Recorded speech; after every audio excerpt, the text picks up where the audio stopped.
آپ ماہر نفسیات ہیں اور آپ کی ریسرچ مینٹل ہیلتھ پہ آپ نے پی ایچ ڈی بھی کی ہوئی ہے. آپ جنسی تعلقات جو ہسبینڈ اور وائف کے ہوتے ہیں اس کا کتنا اثر ہوتا ہے ریلیشن شپ پہ، اس کو صحیح طریقے سے چلنے میں اور اس کے بگڑنے میں؟ صرف وہ ایک فیکٹر ہوتا ہے یا وہ بھی فیکٹر ہوتا ہے یا معاشرتی مسائل اور نفسیاتی مسائل ہوتے ہیں اس میں؟ نارملی جو ہے نا، ہم جب سیکشولیٹی کی اور sexual relation ships between husband wife کی بات کرتے ہیں، یا ویسے ہی اگر ہم ان جنرل سیکس کی بات کریں، تو 3-4 چیزیں بڑی امپورٹنٹ ہیں جن کو اسٹیبلش کر لینا بڑا امپورٹنٹ ہے. پہلی چیز یہ ہے کہ سیکس ہماری بنیادی ضرورتوں میں سے ایک ہے. جیسے ہمارا کھانا پینا اور سونا، سیکس ہماری تیسری بنیادی ضرورت ہے جو کہ انسان کی بقا کے لیے ضروری ہے. ویڈیو اپالوجی، لوگ اس پہ پھر کھڑے ہو جائیں گے، مگر یہ بیسک ضرورت ہے. آپ سچ کو مانیں گے یا نہیں مانیں گے، سچ جھوٹا نہیں ہو جاتا آپ کے نہ ماننے کے اوپر. سو دس از ون آف، سب سے پہلے یہ قبول کرنا بڑا ضروری ہے کہ سیکس کھانے پینے اور سونے کی طرح کی ہماری ایک بنیادی ضرورت ہے. اچھا، یہاں پہ سوری آپ کی بات کر کے تھوڑا سا ایڈ کر دوں. مفتی طارق مسعود صاحب اپنے بیان میں یہ بات کہہ چکے ہیں. Very good. وہ کہتے ہیں بھائی کوئی بندہ اگر داڑھی رکھ لیتا ہے یا پگڑی یا کوئی ایسے لوگ تو بھائی وہ کہتے ہیں ضرورت سب کی ہے، اس کو حلال وے میں کریں. ضرورت سب کی ہے، بالکل بالکل، اس کو حلال طریقے سے کرنا. آف کورس اسلام ہمیں اس کا طریقہ بتاتا ہے کہ آپ نے کب کہاں کیا کرنا ہے. جب پھر ہم بات کرتے ہیں کہ اس کا رول کتنا ہے ہماری زندگی میں، اس کا رول صرف 20% ہے. صرف 20% ہے.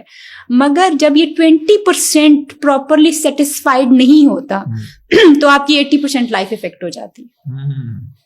تو اس کا مطلب یہ ہے کہ اس 20% ہے تو بہت تھوڑا، بہت کم، لیکن اس کا افیکٹ بہت بڑا ہے. جب یہ نہیں سیٹسفائی ہوگا تو آپ کی لائف جو ہے وہ، چاہے وہ عورت ڈسسیٹسفائی ہے چاہے وہ مرد ڈسسیٹسفائی ہے، افیکٹ اس کا بہت انلارجڈ ہوگا، بہت زیادہ ہوگا، جو کہ آپ کے ریلیشن شپ کو، آپ کی شادی کو، ہر چیز کو اسٹیک پہ لگا دے گا، ایون آپ کی مینٹل ہیلتھ کو. بیکاز ڈیورنگ سیکس جو ہے، جب آپ اپنے پارٹنر کے ساتھ ہم بستری جب کر رہے ہوتے ہیں، آپ کی باڈی میں ایسے کیمیکلز ریلیز ہوتے ہیں جو کہ صرف سیکس کے دوران ریلیز ہوتے ہیں، اور ان میں سے کچھ ایسے کیمیکلز ہیں جو ہیپی ہارمونز ہیں ہمارے. جب وہ نہیں ہو، پلیجر والی چیزیں جب وہ نہیں ہوتے تو آف کورس آپ کا موڈ اریٹیٹڈ رہتا ہے، آپ غصے میں رہتے ہیں، آپ کو ہر چیز کی آپ کی ورک پرفارمنس نیچے جانا شروع ہو جاتی ہے. جیسے میں نے پہلے کہا کہ پہلے یہ قبول کر لیں کہ دس از ناٹ سم تھنگ جو کہ اب نارمل ہے، جو کہ ہم سے تعلق نہیں رکھتی. دس از ناٹ سم تھنگ جو کہ حلال نہیں ہے. دس از ناٹ سم تھنگ کے جو گند ہے. کیونکہ لوگوں کے ذہن میں ہم اس سے بھاگتے کیوں ایسے؟ کیونکہ ہم نے اس کو صرف گناہ کے ساتھ ایسوسیٹ کیا، اس کو ہم نے صرف گند کے ساتھ ایسوسیٹ کیا.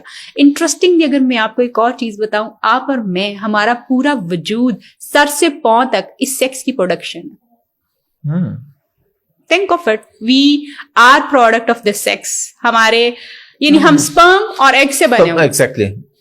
تو ہم سر سے پاؤں تک ہی ہیں، ہمارا وجود ہی ہے جس کے بارے میں خدا نطفے کے طور پہ ہمیں بتاتا ہے. تو وہ نطفہ کیا ہے؟ تو ہم کس چیز کو غلط کہہ رہے ہیں اور گند کہہ رہے ہیں؟ بیسیکلی پھر ہم اپنے آپ کو گند کہہ رہے ہیں کہ ہم گندے ہیں. سوال تو ہم پروڈکٹ ہیں اس کی. راستہ ہے حلال اور حرام. بالکل، حلال اور حرام تو آپ کو ہر چیز میں دیکھنا ہے، غلط اور صحیح تو آپ کو دیکھنا ہے. اور جہاں پہ حلال اور حرام کی بات ہے، آپ دیکھیں کہ ہمارے یہاں پہ بہت ارلی ایج کے اوپر، دنیا میں ہر جگہ پہ بہت ارلی ایج کے اوپر لوگ جو ہیں بہت غلط کاموں میں جانا شروع ہو جاتے ہیں. اب وہ غلط کاموں میں جانے کے اوپر اس کے بہت سارے نیگیٹو ایفیکٹس ہیں. وہ آپ اپنے لیے غلط راستہ چوز کر رہے ہیں، جو راستہ ہی غلط ہوگا اس کا ریزلٹ صحیح کیسے آ سکتا ہے؟ اور اس میں پھر آپ کی میچورٹی جو ہے، وہ جو چیزیں آپ کی ہوتی ہیں، جیسے اگر ایک بچہ جو ہے، جیسے ہم دیکھتے ہیں کہ ہماری اس وقت کی جو جنریشن ہے اس کا ایک بہت بڑا مسئلہ جو ہے میسٹربیشن ہے. اب وہ میسٹربیشن لوگ جب میرے پاس آتے ہیں کلائنٹس، تو میں سی کہ وہ بات کرتے ہیں کہ جی ہم نے تو 8-9 سال کی عمر میں یہ چیزیں شروع کر دی تھی. اب میسٹربیشن جو ہے، جب وہ 8-9 سال کی عمر میں آپ شروع کر رہے ہیں، when your body is just in the process of growing، تو آپ اپنی اس گروتھ کو ہیمپر کر رہے ہیں، آپ اپنی چیزوں کو خراب کر رہے ہیں. اس کی مثال بالکل آپ اس طرح سے لے سکتے ہیں کہ آم کا جو درخت ہوتا ہے، جب وہ گرو کر رہا ہوتا ہے، جب وہ بھی 1-2 سال کا 3 سال کا ہوتا ہے، تو اس پہ پھول لگنا شروع ہو جاتے ہیں. اگر ایک سمجھدار کسان ہوتا ہے یا جو اس کو لک آفٹر کر رہا ہوتا ہے، اس کو پتا ہوتا ہے کہ یہ والے پھول جو لگے ہیں اس کو پھل نہیں بننے دینا، کیونکہ درخت کی گروتھ رک جائے گی. تو وہ ان پھولوں کو پلک کر دیتا ہے تاکہ درخت کی گروتھ پراپرلی ہو سکے. تو یہ same it goes for our body, کہ جب آپ اتنی ارلی ایج کے اوپر فروٹس لینا شروع کر دیں گے، جب باڈی ابھی انڈر کنسٹرکشن ہے، انڈر ڈیولپمنٹ ہے، گروتھ میں چل رہی ہے، تو پھر آپ کی چیزیں بہت زیادہ ارلی جو ہے وہ خراب ہونا شروع ہو جائیں گی، اور آپ کو بہت سارے نقصانات ہو سکتے ہیں اس چیز کے.